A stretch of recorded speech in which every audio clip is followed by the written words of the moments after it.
गरीब का भाग्य। छोटे से गांव रामपुर में एक गरीब किसान रहता था, रघुवीर। उसका घर मिट्टी का बना था, छप्पर फूस का, और जिंदगी बिल्कुल साधारण।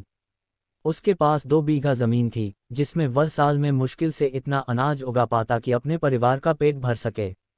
उसकी पत्नी सीता और 2 बच्चे, मोहन और गुड़िया, ही उसकी दुनिया थे।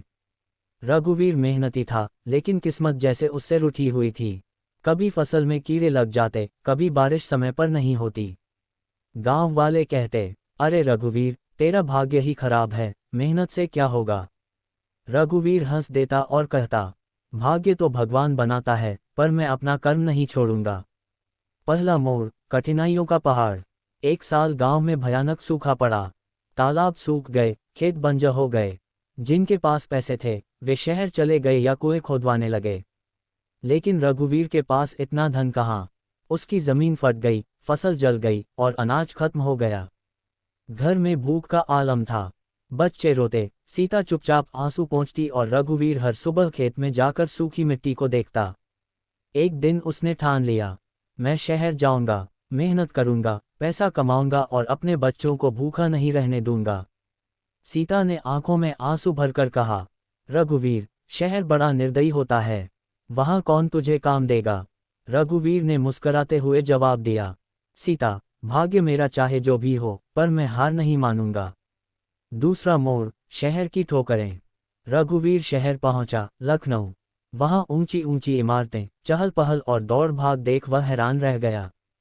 उसने बहुत जगह काम मांगा, पर कोई उसे काम देने को तैयार नहीं था। कोई कहता, अनुभव चाहिए, कोई कहता, पहचान लाओ। 3 दिन तक उसे कोई काम नहीं मिला। वह स्टेशन के पास बैठा भूखा प्यासा सोच रहा था, क्या सच में मेरा भाग्य खराब है? क्या भगवान ने मेरे लिए यही लिखा है? तभी पास के एक ढाबे के मालिक, रामलाल, ने देखा कि वह बेचारा आदमी कई दिनों से वहीं बैठा है। रामलाल ने पूछा, भाई, तू कौन है? क्या कर रहा है यहाँ? रघुवीर ने नम्रता से कहा, मैं गांव से आया हूँ, काम की तलाश में हूँ। कुछ भी काम कर दूंगा, बर्तन धो दूं, झाड़ू लगा दूं, बस पेट भरने को मिल जाए। रामलाल को उसकी सच्चाई भा गई। उसने कहा, ठीक है, ढाबे पर काम कर ले, खाना और सोने की जगह मैं दे दूंगा। रघुवीर ने सिर झुकाकर धन्यवाद कहा। तीसरा मोड़, कर्म का फल। रघुवीर हर दिन ढाबे पर जी जान से काम करता, बर्तन साफ करता, ग्राहकों को पानी देता, फर्श झाड़ता। उसकी मेहनत देखकर रामलाल खुश रहता। कुछ महीनों बाद उसने रघुवीर को कैश काउंटर संभालने की जिम्मेदारी दे दी। धीरे धीरे ढाबे का कारोबार बढ़ने लगा। रामलाल सोचता, शायद इस आदमी के हाथ में कोई जादू है। जहां ये काम करता है, वहां बरकत आ जाती है। एक दिन ढाबे पर एक बड़े व्यापारी आए। उन्होंने देखा कि रघुवीर कितनी ईमानदारी से काम करता है। उन्होंने रामलाल से पूछा, यह आदमी तुम्हारे साथ कब से है? रामलाल बोले, बस साल भर हुआ है, लेकिन मैंने इतना ईमानदार आदमी आज तक नहीं देखा। व्यापारी ने रघुवीर को बुलाकर कहा, मुझे अपने गोदाम में ऐसे ही आदमी की ज़रूरत है, अगर चाहे तो मेरे यहाँ आ जा।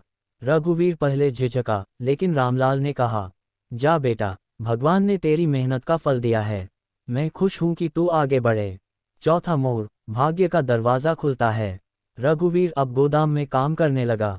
वहाँ माल का हिसाब रखना, सामान लोड करवाना और ग्राहकों से बात करना उसका काम था। वह हर काम ईमानदारी से करता। एक दिन व्यापारी का बहुत कीमती माल चोरी हो गया। सब पर शक हुआ, पर रघुवीर को देखकर व्यापारी बोला, इस आदमी पर तो मुझे पूरा भरोसा है। रघुवीर ने कहा, सेठ जी, अगर आपकी इजाज़त हो तो मैं खुद चोर को ढूंढने की कोशिश करूं। सेठ ने हामी भरी। रघुवीर ने बुद्धिमानी से मजदूरों से पूछताछ की, पुराने बिलों को देखा और पता लगाया कि एक गाड़ी वाला माल लेकर भागा है। पुलिस की मदद से वह पकड़ा गया और सारा सामान वापस मिल गया। सेठ बहुत खुश हुआ। उसने रघुवीर को गले लगाते हुए कहा, बेटा, आज से तू मेरा भागीदार है, आधा मुनाफा तेरा और आधा मेरा। रघुवीर की आंखों में आंसू आ गए। उसने कहा, सेठ जी, मैं तो बस अपना कर्म कर रहा था, ईमानदारी ही मेरा धन है। पांचवां मोड़, गांव की वापसी। कुछ सालों में रघुवीर अमीर बन गया। उसके पास खुद का मकान, दुकान और पैसे थे, लेकिन उसने कभी अपनी जड़ों को नहीं भुलाया। उसने सबसे पहले गांव लौटने का फैसला किया। जब वह रामपुर पहुंचा तो लोग उसे देखकर दंग रह गए। जो लोग पहले कहते थे कि उसका भाग्य खराब है, अब वही लोग बोले, देखो, भाग्य तो उसका भी जाग गया। रघुवीर ने मुस्कराकर कहा, भाइयों, भाग्य जागता नहीं, उसे मेहनत से जगाना पड़ता है। उसने गांव में एक स्कूल और कुआं बनवाया ताकि कोई बच्चा पढ़ाई से वंचित न रहे और कोई औरत पानी के लिए मीलों न चले। सच्चा सुख। अब रघुवीर का नाम हर तरफ फैल गया। लोग कहते, रघुवीर जैसा आदमी आज के ज़माने में कहाँ मिलता है। लेकिन रघुवीर कहता, मेरे पास धन है, पर असली सुख तब मिलता है जब मैं किसी की मदद करता हूँ। यही सच्चा भाग्य है। वह रोज सुबह मंदिर जाकर भगवान से यही प्रार्थना करता, हे प्रभु, मुझे इतना देना कि मैं दूसरों का भला कर सकूं।